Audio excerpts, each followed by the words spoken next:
Good morning mga kasabong kagala. Day 2 ng pagtatanim natin. Dinidiligan niya po yung mga tinanim natin na okra seeds. At sabi nga po namin yung first video, ang pandilig po namin ay yung pinaghugasan ng bigas. Kaya po kulay pula nga pala to, no? Or brown yung tubig. Kasi ang gamit naming bigas is red rice. Red rice yung ginagamit namin. Kaya po kulay brown yung tubig natin. Pati ito mga sibuyas, oh. Lagyan, diligan mo. Para may lipat na rin natin. Ayan, po siya. Alisin na kaya, ano kaya natin? Ilipat din natin mamaya yan, pero unahin natin yung yung mga seedlings nitong mga bell pepper natin. Yan. Hindi, pero ano ko na. Alin? Oh, diligan mo na din. Ito, day 2 tayo, no? Day 2 tayo. Sana maging successful. Magbumati ka muna ng good morning sa mga subscribers at viewers natin. Happy day! Kaya natin ginagawa to para mas maging productive. Mas maging productive yung backyard natin. Yan. So parang beautification na rin ng farm natin, ng backyard natin. So maglilinis tayo. At the same time, may alaga tayo na mga manok. At nagagamit natin pang fertilizer yung dumi nila para sa mga itatanim natin. So dual purpose yung backyard natin. Tsaka para mas lalo tayong malibang mga kasabong kagala. Nag-aalaga na tayo ng manok at nag-aalaga pa tayo ng mga tanim. So mas lalo tayong malilibang nito. Meron tayong hinihintay na patubo ng mga halaman. Hindi lang halaman at mga gulay. Yan. Ito ang kagandahan. No? At maganda rin tignan, no, sa ating mga backyard yung may mga tanim na mga gulay at mga halaman na rin.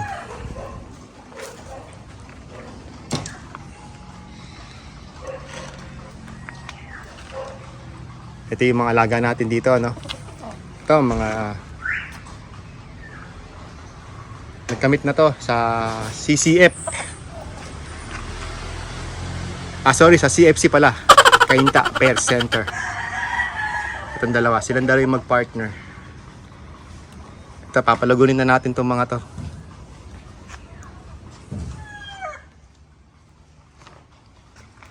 Bibistay na po siya, no?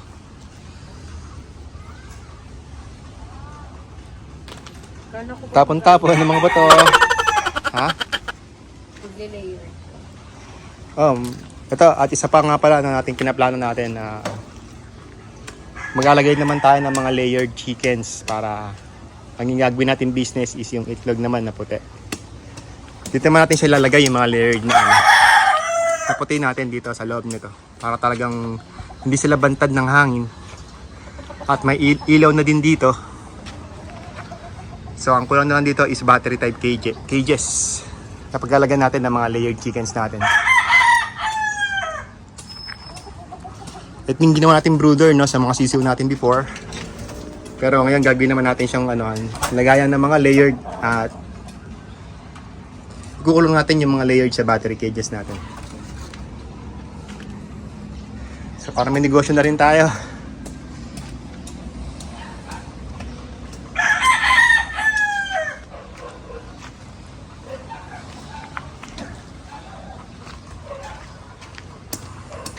So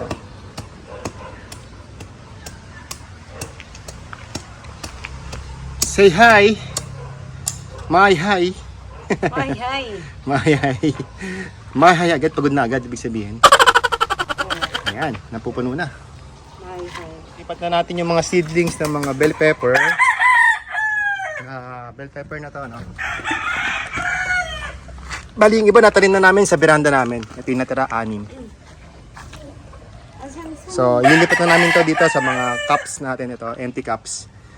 Pero nilagyan muna natin ng pampataba, fertilizer. Ito galing to sa mga manok natin dito. Na pinatayo natin to. Then ito na yung iba namin tatanim ng mga seeds. Papaya, sile, Ano pa nandito, Han? Ito pa, marami pa tayong okra na itatanim. Ayan pala yan. So, ito yung 20 butas natin ng mga seeds ng okra. Nadiligan yan. Nadiligan na. So, hintayin natin yan. Siguro kung ilang days yan tutubo.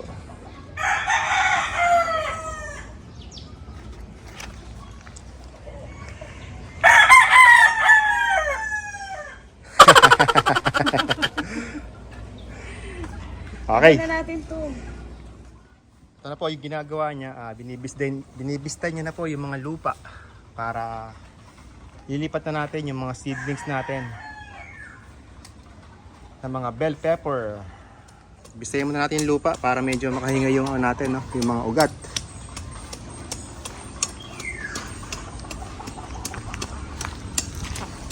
Kaway-kaway ka naman.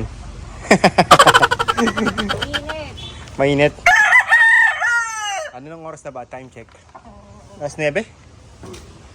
Yan, kailangan puno. Kasi marami pa tayong tray dito. Ito, kung mapapansin nyo, no? Ayan yung mga fertilizer natin, nasa loob na. Ayan, okay na. Para pampataba. Ayan. Siguro mas maganda, mas puno na. Punuin mo pa. Oo, puno dapat talaga. Pero huwag mo siksikin, Han. Pupunuin mo lang. Yan. Ito pa, pati itong mga ano ito. So, ilan ba yun? 6, no? So, ito, meron pa tayong isa rito. Ito. Yan, okay na yan. Sige, lagyan mo na dyan. Ipunin mo lang. Galing ko. 2, 4, 6 yan. 6 na yan. Sakto. Ano yung 6 yung bell pepper natin.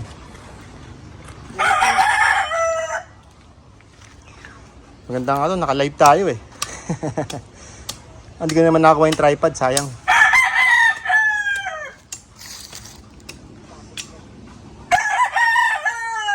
Dito mo na ilagay oh.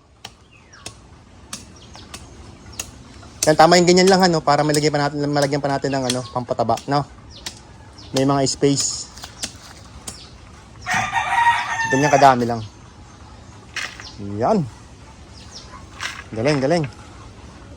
Ayan no, so bali kompleto na yung anim natin na ano, na container na paglalagyan ng mga seedlings natin. Nakompleto niya na. Very good. Pagod? Wala pa. time out? Time first. Time first daw. Yan. So nakompleto na. Inilipat na natin ng mga seedlings. Ayos. Ayos ba? Napagod ka ba? Sa pagbibistay ng ano, ng lupa. Ha? Kailangan na ano? Kailangan ng ano? Energy? O kailangan matunaw ang taba? Ayan.